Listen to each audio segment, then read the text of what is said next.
पावन के दर्शन है तो पतित पावन के सावन जैसे बरस रही अखिया सावन जैसे बरस रही अखिया मिल जाओ राम तरस रही अखिया मिल जाओ राम तरस रही अखिया मिल जाओ राम तरस रही अखिया मिल जाओ राम।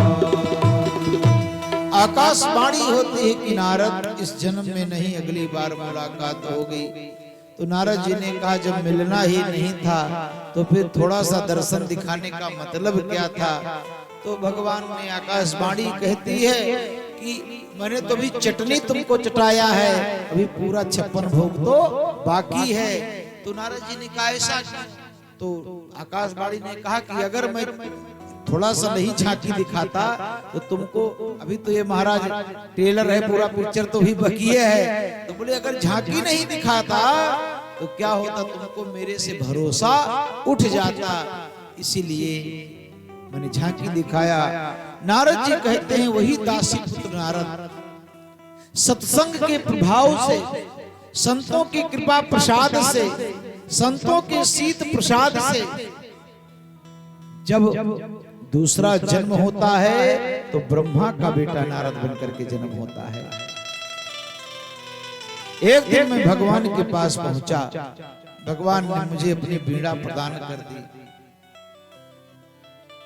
कि देवदत्ता में मां वीणा स्वर ब्रह्म विभूषिता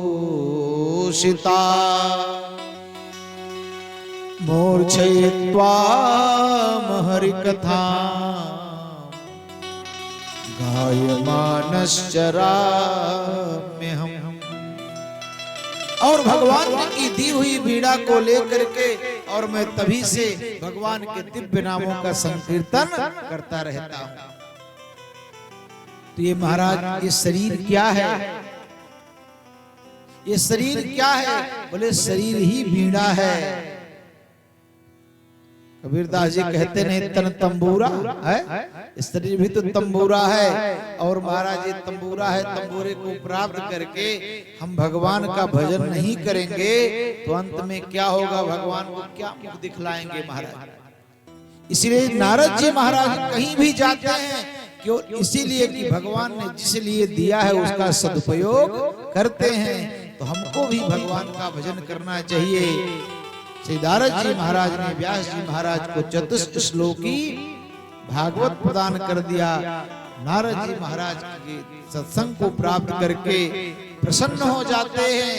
और प्रसन्नता ऐसी, चूंकि सत्संग में होता क्या है, किसी भक्त ने बड़ा सुंदर गाया है, आइए हम लोग भी गुनगुनावे कि हर हाल में खुश रहना, हर हाल में खुश रहना, संतों से सीख जाए। हर हाल में खुश रहना, संतों से सीख जाए। हर हाल में खुश रहना, संतों से सीख जाए। हर हाल में खुश रहना, से सीख जाए। हर हाल में खुश रहना, संतों से सीख जाए। हर हाल में खुश रहना, संतों से सीख जाए। हर हाल में खुश रहना, संतों से सीख जाए। हर हाल में खुश रहना, संतों से सीख जाए। महफिल में जुदा रहना, महफिल से जुदा रहना, संतों से सीख जाए। महफिल में जुदा रहना,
बताते हैं, मरने के बाद मुक्ति सब लोग बताते हैं। कितनों चाहे मुक्त ना हो, लेकिन मरे के बाद तो ऐसे मुक्त हो जाता है। लेकिन सार्थकता तब है जीते जी मुक्त होना, जीते जी मुक्त होना, संतों से सीख जाए, जीते जी मुक्त होना, संतों से सीख जाए, जीते जी मुक्त होना, संतों से सीख जाए, जीते जी मुक्त होना, संतों से सीख जाए, हाल में खुश रहना, संतों से सीख जाए, हर हाल में खुश रहना, संतों से सीख जाए, हर हाल में खुश रहना, संतों से सीख जाए, हर हाल में खुश रहना, संतों से सीख जाए। तो सत्संग की महिमा का वर्णन करते हुए चतुर्थ श्लोकी भागवत प्रदान कर दिया। श्री सूत जी महाराज कहते हैं, ब्रह्मनद्या सरस्वत्या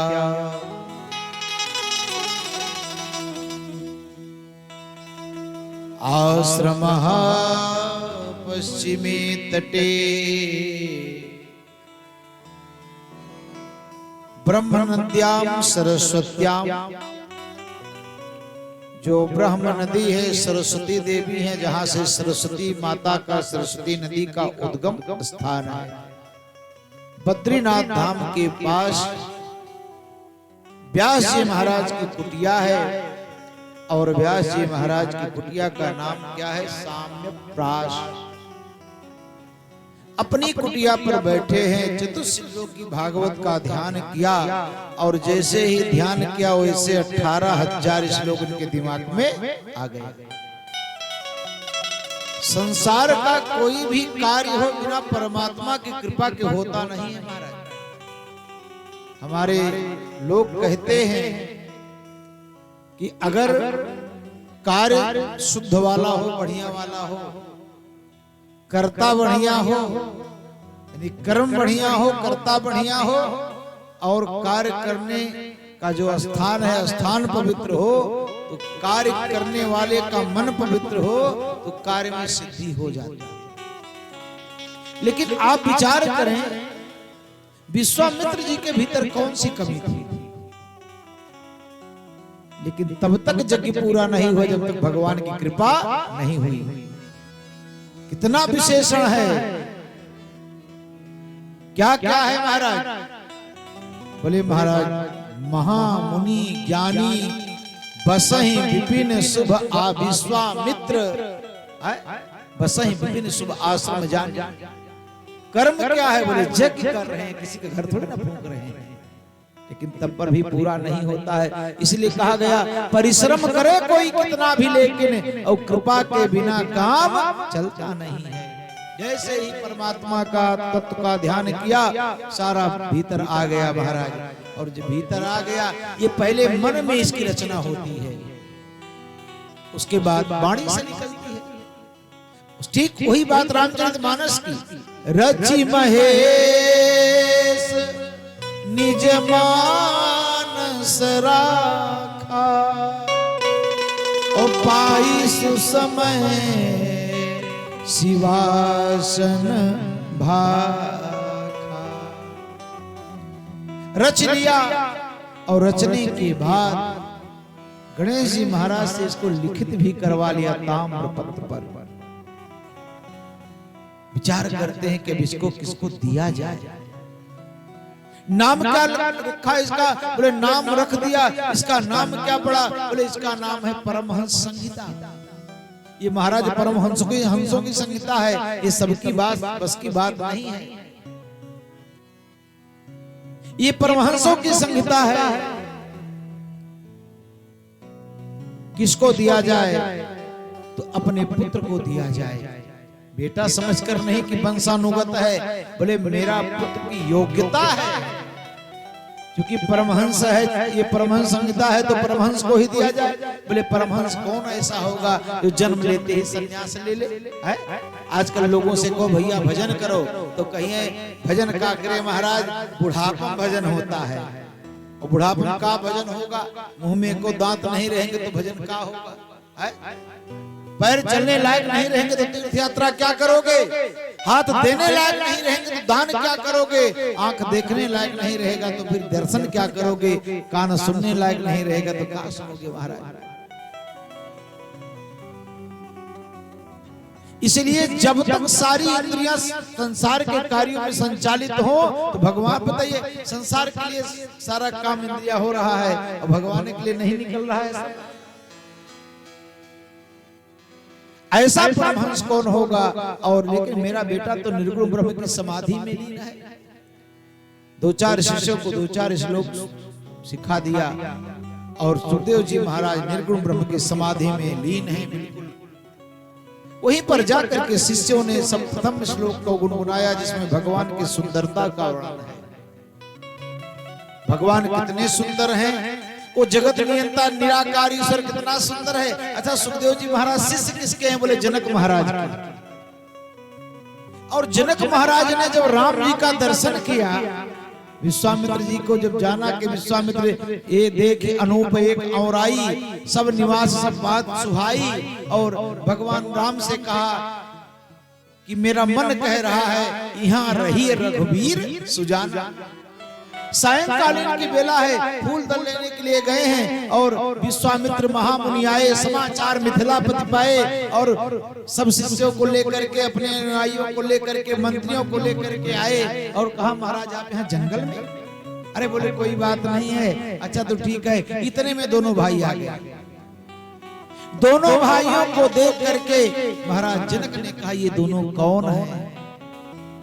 ये दोनों कौन है? तो सबसे पहले तो इन्होंने विश्वामित्र जी ने सोचा कि इनके तत्व का वर्णन कर दूं, शारीरिक रूप से नहीं आत्मिक रूप से। बोले ए लग सब ही जहां लग प्राण, ये सबके प्रिय हैं। राम जी ने मुस्कुरा दिया कि दादा ये पूछ रहे हैं दूसरा, आप बता रहे हो दूसरा, तो शारीरिक परिभाषा पूछ रहे हैं। तो विश्वामित्र जी कुछ बोले नहीं। बोले एक बात बताओ महाराज जनक, इनको देख करके आपको क्या अनुभूति हो रही है? आपको कैसा लग रहा है? तो महाराज जनक ने कहा जनक की बातें छोड़ दो, जनकपुर के वासियों की स्थिति क्या है? कि पुर नर नारी सुभग सब संता, धर्मशील ज्ञानी गुणवंता। तो जहां के नागरिक धर्मशील हैं, ज्ञानी हैं, गुणवान हैं, संत हैं, वहां का राजा कैसा होगा? अब राजा अगर जो भ्रष्टाचार में लिप्त हो तो प्रजा तो वैसे महाराज है? क्या पूछना है? तो महाराज जनक से कहा कि आपको उनको देखकर कैसे लग रहा है?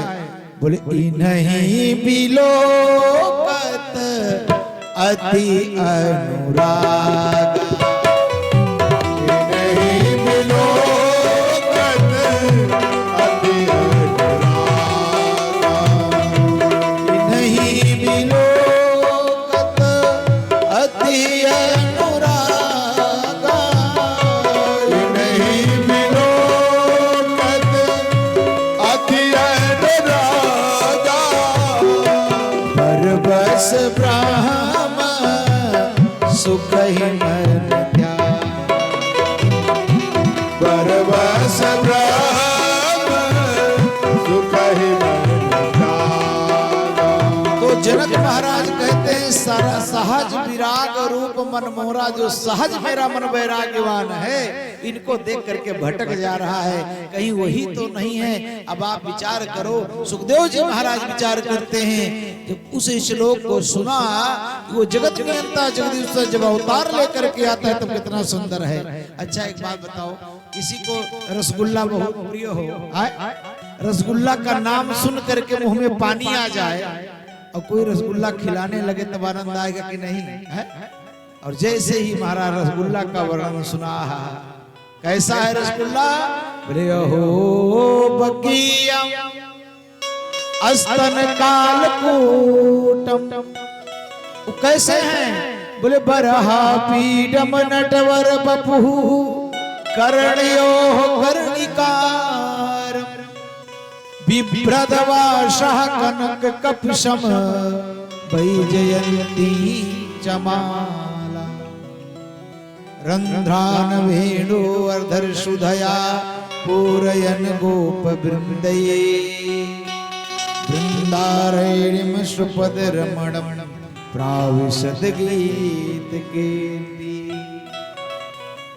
कैसे हैं? बोले बरहा पीडम नटवर बपु, मोर का पंख धारण किए हुए हैं। बरहा पीडम नटवर बपु, भगवान नटवर का वेश बनाए। आपने देखा होगा जो पहले के समय में छोटे छोटे बच्चे गाय चराने जाते थे तो उधर से नाचते हुए कूदते हुए आते थे महाराज। भगवान का श्रृंगार कर दिया है ग्वाल वालों ने, और बंसी को बजाते हुए कनेर का फूल, कंडेल होता है ना, कनेर का फूल पीला पीला, उसको लगा करके कान में नाचते हुए जब वृंदावन में प्रवेश कर रहे हैं, कैसी शोभा हो रही है। लाखों गायों के खुरों से उड़ते हुए जो जमुना महारानी के कण हैं भगवान के काले काले अलकावलियों पर, बालों पर जब पड़ते हैं तो ऐसे महाराज काले काले बादलों के भीतर चमक रहे हैं महाराज बालू के कण। श्री सुखदेव जी महाराज उठकर खड़े हो गया। इतना सुंदर कोई कैसे हो सकता है? इतना सुंदर कौन हो